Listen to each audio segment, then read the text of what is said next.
നമ്മള് ഈ കണ്ഠനാളം കൊണ്ട് ശബ്ദമുണ്ടാക്കുന്നത് പോലെ സംഗീതം സൃഷ്ടിക്കുന്നത് പോലെ എളുപ്പമല്ല സംഗീതോപകരണങ്ങൾ കൊണ്ട് സംഗീതം സൃഷ്ടിക്കുക എന്നത്. പ്രിയരെ, നമുക്ക് എല്ലാവർക്കും അറിയാം, ബാലഭാസ്കർ എന്ന് പറയുന്ന വലിയൊരു കലാകാരൻ പാടി മുഴുമിപ്പിക്കാതെ വെച്ചുപോയ സംഗീതമുണ്ട്.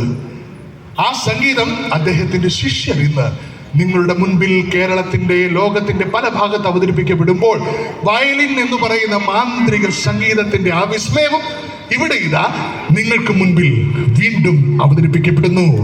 ഞങ്ങളുടെ കലാകാരനിലൂടെ ആ കലാകാരനെ ഞാൻ സ്വാഗതം ചെയ്യട്ടെ.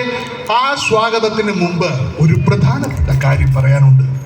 ഇത്രയും മനോഹരമായ സ്റ്റേജും ഇത്രയും മനോഹരമായ വിശാലമായ ഈ ഒരു പറമ്പും അതുപോലെ സംഘാടക സമിതിക്ക് വേണ്ട പിന്തുണയും സാമ്പത്തികമായി കൊടുത്തിരിക്കുന്ന പ്രധാനപ്പെട്ട ചിലരെ പരാമർശിക്കാതെ അടുത്ത ഗാനത്തിലേക്ക് പോകുന്നത് ശരിയല്ല.